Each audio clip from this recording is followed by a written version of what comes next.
معزز حاضرین اور پردہ نشین خواتین، تمام تعریفوں کے لائق اللہ سبحانہ و تعالیٰ کی ذات ہے جس نے ہماری ہدایت کے لیے نبی کریم صلی اللہ علیہ وسلم کو مبعوث فرمایا اور آپ پر قرآن و سنت کو نازل کیا ہے۔ اللہ کے اس انعام پر ہم اس کا جتنا شکر ادا کریں وہ بہت کم ہے۔ درود و سلام ہو پیارے نبی محمد رسول اللہ صلی اللہ علیہ وسلم کی ذات پر کہ آپ نے اللہ کا دین ہم تک مکمل طور پر پہنچا دیا ہے۔ اللہم صلی علی محمد و بارک وسلم۔ معزز حاضرین، ایمان کے ساتھ یا ایمان کے باب میں ایک لفظ ذکر کیا گیا ہے جس کو حیا کہتے ہیں۔ حیا کا یہ لفظ عربی زبان سے لیا گیا ہے جو ہماری اردو زبان میں بھی من مون اسی طریقے سے اسی معنی میں استعمال ہوتا ہے۔ اردو زبان میں حیا کی ضد بے حیا آتی ہے۔ جیسے ہی یہ لفظ ہمارے کانوں سے ٹکراتا ہے تو ہمارے کانوں میں اس کا ایک خاص مفہوم آ جاتا ہے اور ہم یہ سمجھتے ہیں حیا اور بے حیائی کا تعلق اتنا ہی ہے۔ مثلا ایک آدمی خوبرو نظر آیا، اچھے کپڑے پہن لیا تو اس کی قدامت اور جسامت کو دیکھ کر ہم اس کو باحیا سمجھتے ہیں۔ وہی ایک آدمی جو سڑکوں پر گھومتا ہے پھرتا ہے، لڑائی جھگڑا کرتا ہے تو فوراً ہمارے ذہن میں یہ بات آتی ہے کہ یہ بڑا بے حیا ہے۔ دوستوں، حیا کا تعلق جب ایمان سے جوڑا گیا ہے تو اس کی گہرائی بھی بہت زیادہ ہے۔ ہم اس زاویے سے اس مضمون کو سمجھنے کی کوشش کریں۔ حیا کا معنی اہل علم نے جو بیان فرمایا وہ اس طریقے سے ہے کہ جو خصلت انسان کو بھلائی پر آمادہ کرے اور برائی سے روکے اس کا معنی ہے حیا۔ بھلائی کی طرف لے جانا اور برائی سے روکنا۔ اسی مفہوم کی حقیقت کو بعض سلف نے یوں سمجھایا ہے کہ انسان برائی کی نسبت اپنے نام کے ساتھ جڑنے سے ڈر جاتا ہے، اس کو حیا کہتے ہیں۔ کتنا آسان معنی بیان کیے گئے ہیں اس کے کہ کوئی برائی میرے دامن گیر نہ ہو، اس کو کہا جاتا ہے حیا۔ اب بے حیا کے معنی اس کے بالکل مخالف ہوتے ہیں، لہذا انسان کو چاہیے حرام امور میں حیا کرنا واجب ہے اور مکروہات میں بھی حیا کا خیال کرنا اس کے لیے بہت ضروری ہے۔ نبی کریم صلی اللہ علیہ وسلم کی ایک حدیث ہے، اس حدیث میں اس کی اہمیت کو اس طریقے سے بیان کیا گیا کہ لِكُلِّ دِينٍ خُلُقٌ، ہر دین کے معیاری ہونے کے لیے ضروری ہے کہ اس میں اخلاق پائے جائیں۔ وَخُلُقُ الْإِسْلَامِ الْحَيَاءُ، اور اسلام کے اخلاق حیا ہیں، حیا۔ مَنْ لَا حَيَاءَ لَهُ لَا دِينَ لَهُ، جس کے پاس حیا نہیں ہے اس کے پاس دین بھی نہیں ہے۔ اس حدیث کو ابن عبد البر نے التمہید میں بیان کیا اور یہ حسن درجے کی حدیث ہے۔ ہر دین کا ایک معیار ہے اور اسلام کا معیار حیا ہے۔ اگر حیا نہیں ہے تو اس آدمی میں دین بھی نہیں ہے۔ ایسے ہی بعض احادیث اور بعض روایات میں حیا کے مفہوم کو اور زیادہ وضاحت کے ساتھ اس طریقے سے پیش کیا گیا۔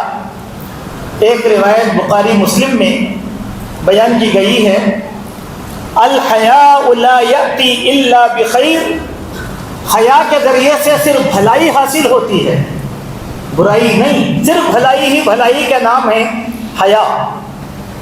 اسی طریقے سے بشیر بن کعب وہ بیان فرماتے ہیں کہ حکمت کے متعلق جو باتیں کہی جاتی ہیں ان حکمتوں میں سے ایک حکمت یہ ہے ان من الحیاء وقارا، حیا میں آدمی کا وقار ہوتا ہے، آدمی کا مرتبہ بہت اونچا ہوتا ہے۔ ان من الحیاء سکینہ، اور یقیناً حیا سے سکینت ملتی ہے۔ سکینت اللہ کا انعام ہے، اطمینان، بے خوفی، نڈر پن، اللہ پر اعتماد، اس چیز کو سکینہ کہتے ہیں، اور یہ سکینہ معیار ہے حیا کا۔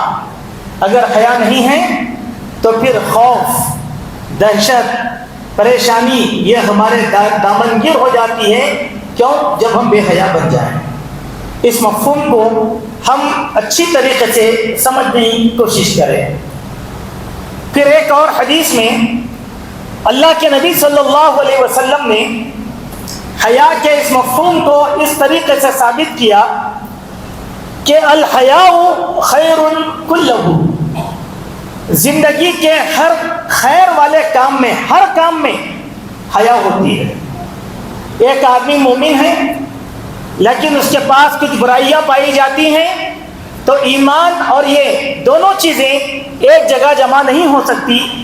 جیسے کہ ابو ہریرہ رضی اللہ عنہ کی ایک حدیث ہے، اس حدیث میں حضرت ابو ہریرہ رضی اللہ عنہ بیان فرماتے ہیں الحیاء من الایمان، حیا ایمان کا حصہ ہے، والایمان فی الجنہ، اور ایمان جنت کے راستوں کو آسان کر دیتا ہے، والبداء من الجفاء والجفاء فی النار، اور بے حیائی ایمان کے خلاف ہے، اور یہ بے حیائی کا راستہ آدمی کو جہنم میں پہنچا دیتا ہے۔ دوستو، یہ احادیث کے ذریعے سے ایمان کی تعریف تھی، حیا کی تعریف تھی، اس کو ہم تھوڑا سا سمجھ جائیں، چونکہ آگے اور کچھ باتیں آئیں گی، اس کو سمجھنے میں آسانی ہوگی۔ ٹھیک ہے، حیا کس کس سے کرنا چاہیے؟ احادیث میں اس کی تفصیل بیان کی گئی، مگر ہر موضوع کے تحت صرف ایک ایک حدیث کو میں آپ کے سامنے رکھتا ہوں کہ حیا اللہ تبارک و تعالیٰ سے بھی کرنا چاہیے۔ سب سے پہلے حیا کا حقدار اللہ سبحانہ و تعالیٰ ہے۔ عبداللہ بن مسعود رضی اللہ عنہ بیان فرماتے ہیں استحیوا من اللہ حق الحیا، حیا کا جو حق ہوتا ہے اتنے معیار پر اللہ تبارک و تعالیٰ سے حیا کی جائے۔ سبحان اللہ و بحمدہ۔ اب اللہ تبارک و تعالیٰ سے حیا کیسے ہوتی ہے، اس کی کچھ مثالیں ہم سمجھیں۔ ایک آدمی برہنہ زمین پر گھوم نہیں سکتا، ایمان والا، یا ایسے کپڑے جو اس کی شرم و حیا کو واضح کرتے ہیں، کوئی بھی مرد اور کوئی بھی عورت ایسے کپڑے نہیں پہن سکتے۔ کیوں؟ سب سے پہلے حیا اللہ تبارک و تعالیٰ سے کرنی چاہیے۔ ہم جہاں کہیں بھی رہیں، اللہ ہمارے ساتھ ہے، اللہ کی قدرت ہمارے ساتھ ہے، اللہ کے فرشتے ہمارے ساتھ ہیں۔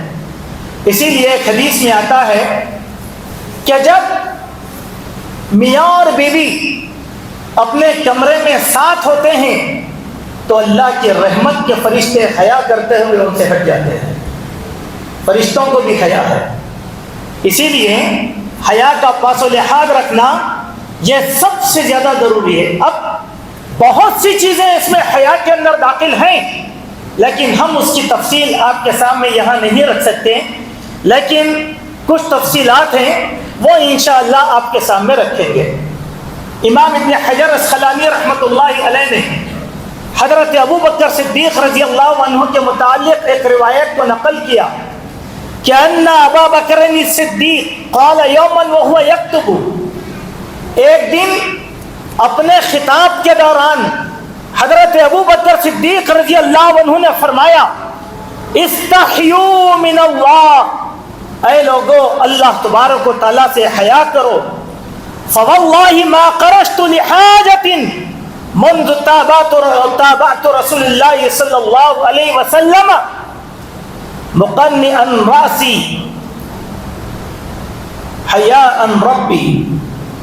اے لوگو جب بھی میں اپنی حاجت کے لیے جاتا ہوں، اب حاجات کئی ہو سکتے ہیں، لیکن حاجت سے اصلی مراد جو بیان کی جاتی ہے وہ بیت الخلاء کو جانا. پرانے زمانے میں گھروں میں اٹیچ باتھ روم نہیں ہوا کرتے تھے، تو لوگ پہاڑوں میں جنگلوں میں قضائے حاجت کے لیے جاتے تھے. ابو بکر صدیق کہتے ہیں کہ جب بھی میں اپنے حاجت کے لیے جاتا تو میں رسول اللہ کے اسوے کو اپنے سامنے رکھتا، اللہ تعالیٰ سے حیا کرتے ہوئے. مانے کیا ہے؟ اپنے حاجتوں کو بے حیاؤں کی طرح عوام کے سامنے نہیں رکھتا، آبادیوں میں اپنی حاجات کو پوری نہیں کرتا، بلکہ نبی نے جس طریقے سے اپنی حاجتوں کو پورا کیا ہے، ہر معاملے میں اللہ سے حیا کرتے ہوئے نبی کے طریقے کو اپناتا ہوں. سبحان اللہ و بحمدہ.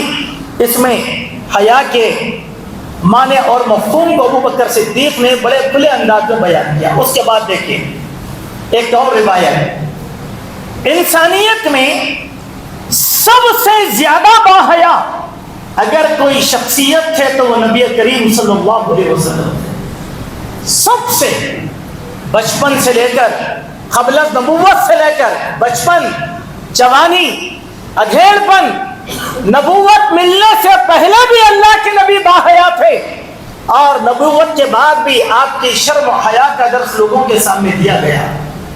ایسے کئی واقعات اللہ کے نبی صلی اللہ علیہ وسلم کے ملتے ہیں. بخاری شریف میں جو حدیث آئی وہ اس طریقے سے، کان النبی صلی اللہ علیہ وسلم اشد حیاء، کہ اللہ کے پیارے نبی صلی اللہ علیہ وسلم سخت حیا کرنے والے تھے. سبحان اللہ. مانے کیا ہے؟ ایمان میں کامل، لوگوں کی تعلیمات میں کامل، عمل کا ایک نمونہ ہی نہیں بلکہ حیا کا بھی اللہ کے نبی صلی اللہ علیہ وسلم نمونہ تھے. کبھی کسی اجنبی عورت سے اللہ کے نبی نے مصافحہ نہیں کیا. بیعت ہوئی تو کبھی اللہ کے نبی نے خواتین سے ہاتھ پہ ہاتھ رکھ کر بیعت نہیں کیا. اللہ کے پیارے نبی صلی اللہ علیہ وسلم نے مسائل کو حیا کے دائرے میں بیان فرمایا، اور کبھی کسی کے ساتھ فحش گفتگو نہیں کی. اللہ کے نبی کی فطرت کا تعلق آپ کے بچپن سے بھی تھا. تو کائنات کے سب سے زیادہ باحیا اللہ کے پیارے نبی صلی اللہ علیہ وسلم. اپنے صحابہ میں نبی کے بعد سارے صحابہ بڑے باحیا تھے، لیکن ان تمام صحابہ میں اللہ کے نبی نے جس صحابی کی حیا کے حوالے سے تعریف کی وہ صحابی رسول حضرت عثمان رضی اللہ عنہ ہیں، جن کے بارے میں اللہ کے نبی نے کہا ان اشد هذه الامه بعد نبیها حیاء عثمان، کہ اللہ کے نبی کے بعد اس پوری امت میں سب سے زیادہ باحیا حضرت عثمان تھے. ایک طویل واقعہ ہے، اس کا خلاصہ، اللہ کے نبی اپنے گھر میں بیٹھے ہوئے تھے تکیے پر ٹیک لگا کر. دربان نے آ کر اللہ کے نبی سے کہا یا رسول اللہ صلی اللہ علیہ وسلم، آپ سے ملاقات کے لیے ابو بکر آئے ہیں. کہا کہ بلا لو. آپ ویسے ہی لیٹے رہے. پھر تھوڑی دیر کے بعد دربان نے آ کر کہا آپ کی ملاقات کے لیے عثمان آئے ہیں. کہا بلا لو. آپ ویسے ہی لیٹے تھے. اور کچھ صحابہ بھی آئے، آپ نے سب کو اپنے کمرے میں بٹھایا. اس کے بعد دربان نے آ کر کہا یا رسول اللہ حضرت عثمان آئے ہیں. تو آپ اپنا ٹیک ہٹا کر اڑ گئے اور اپنے کپڑوں کو درست کر لیا. کہا کہ عثمان کو بلاؤ. حاضرین نے پوچھا یا رسول اللہ ابو بکر، عمر اور دوسرے صحابہ آئے تو آپ نے ایسی حرکت نہیں کی عثمان کے ساتھ، یہ اعزاز کیوں؟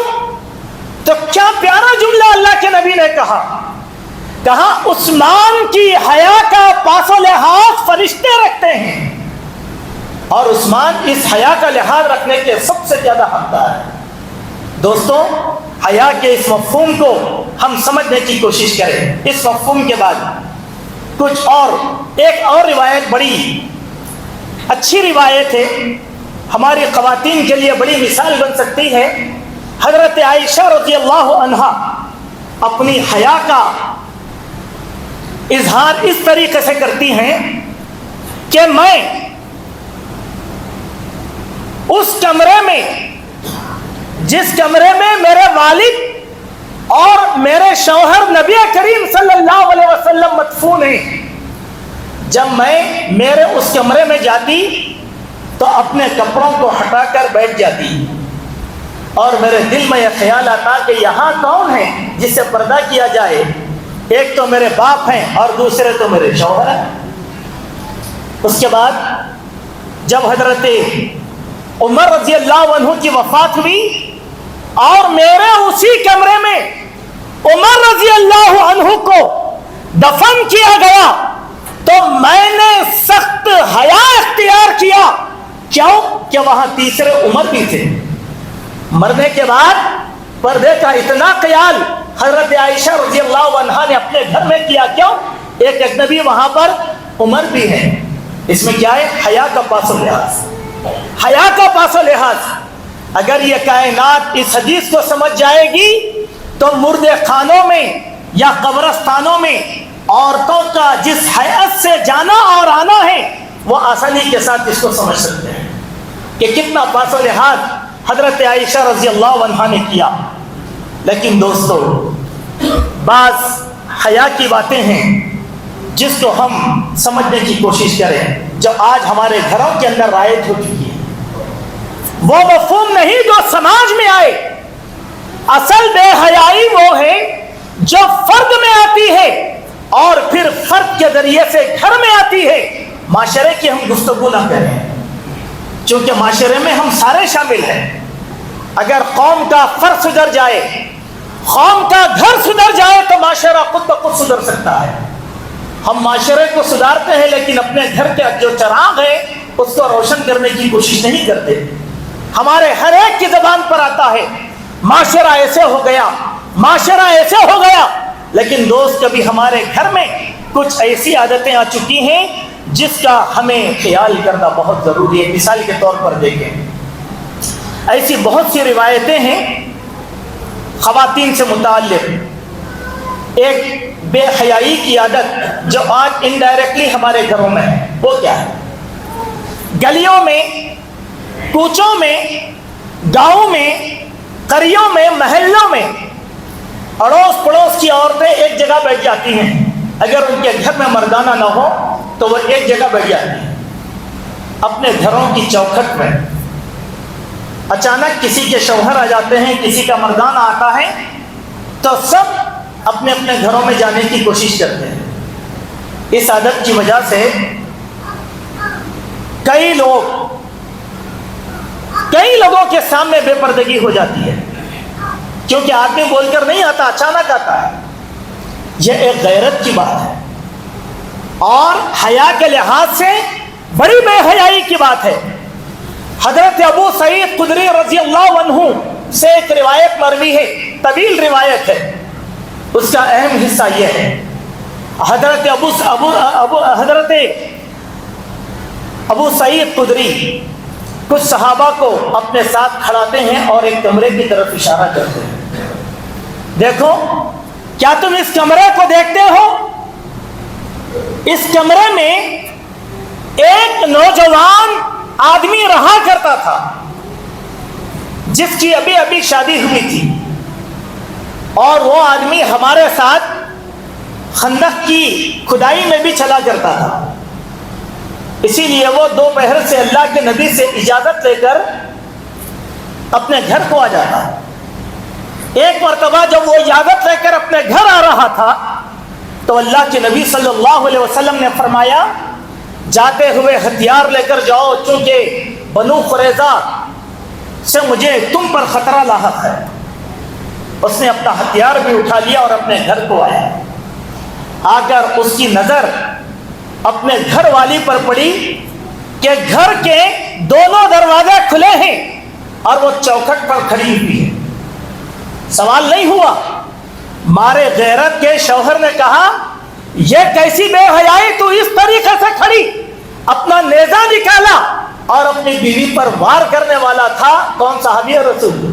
بیوی نے کہا ذرا اپنے نیزے کو روکو، جس چیز نے مجھے یہاں کھڑے ہونے پر مجبور کیا پہلے گھر میں جا کر دیکھو. وہ آدمی غصے سے گھر میں جاتا ہے. کیا دیکھتا ہے کہ اس کے بستر پر ایک بڑا سانپ جو ہے لپیٹا مارا ہوا بیٹھا ہوا ہے. اس کے بعد اور حدیث ہے. لیکن دوستوں، غیرت کو جگانے والی چیز ہے. ہماری عورتیں اس طریقے سے کرتی ہیں، چوکھٹوں میں بیٹھنا وغیرہ، یہ بے حیائی کی نشانی ہے جو ایمان کے خلاف ہے. عورت کا سب سے بہترین محفوظ مقام اس کا گھر ہے، باہر نہیں. ابھی اس حدیث سے بہت سی باتیں جو ہے استدلال کی جا سکتی ہیں. چلیے ایک اور واقعہ میں آپ کے سامنے رکھتا ہوں جس کا پاس و لحاظ ہم لوگوں کو رکھنا ہے، جو حیا کے باب میں داخل ہے. قرآن مجید میں اللہ تبارک و تعالیٰ نے حیا کا ایک سبق سناتے ہوئے ہم لوگوں کو حکم دیا.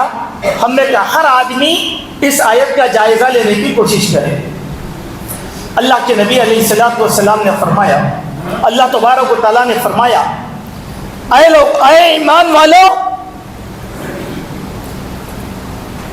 3 اوقات میں تمہارے خادم اور تمہارے وہ اولاد جو بالغ ہو اور وہ اولاد جو نابالغ ہو، 3 اوقات میں کبھی بھی تمہارے کمروں میں نہ آئے. کبھی بھی تمہارے کمروں میں نہ آئے ان 3 اوقات میں. نمبر 1، من صلاۃ الفجر، من قبل صلاۃ الفجر، فجر کی نماز سے پہلے. وحین تضعون ثیابکم من الظہیرہ، ظہر کی نماز کے وقت جب تم کھا پی کر کپڑے اتار کر خیلولہ کرتے ہو. اس کے بعد ومن بعد صلاۃ العشاء، اور عشاء کی نماز کے بعد جب تم سو جاتے ہو. دیکھیے برائیوں کا آغاز کہاں سے ہوتا ہے ہم اس کا خیال نہیں رکھتے. قرآن میں اللہ نے بتایا ہماری اولاد جو ہمارے اپنے زندگی کا حصہ ہیں ان کو بھی ان 3 اوقات میں گھروں میں آنے کی کمروں میں آنے کی اجازت نہیں ہے. کوئی بچہ یہ نہیں کہہ سکتا کہ میرے باپ کا کمرہ ہے، ماں کا کمرہ ہے، میں چلے جاؤں گا. نہیں، ان 3 اوقات میں بچوں کو بھی اجازت نہیں ہے. ہم کیا کرتے ہیں؟ گھر کے دروازے کھلے رکھے، پردہ بھی نہیں ہے، بچے بھی آ رہے ہیں جا رہے ہیں. ماں باپ کے کمرے میں بچوں کا یہ آنا جانا بچوں کو بہت سی برائیوں کی رہنمائی کرتا ہے. قرآن میں منع کیا گیا. کیوں؟ اگر کسی کو آنا ہو اجازت کے بغیر نہیں آ سکتا، اجازت لینا ہے. قرآن نے کیوں منع کیا ہوگا اسے؟ تاکہ بچوں کی تربیت ہو، حیا کا ایک نظام قائم کیا جائے. اسی طریقے سے میرے بھائیوں، بعض عادتیں ہم لوگوں کی ہیں جو ہمارے گھروں میں ہم اختیار کرتے ہیں.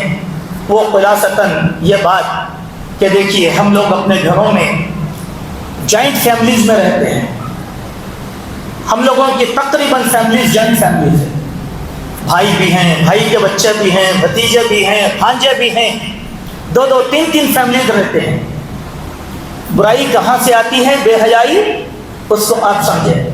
مثال کے طور پر ہم ہمارے گھروں میں جب رہتے ہیں شرٹ وغیرہ اتار کر تو کٹ بنینے پہن کر اپنے گھر میں رہتے ہیں.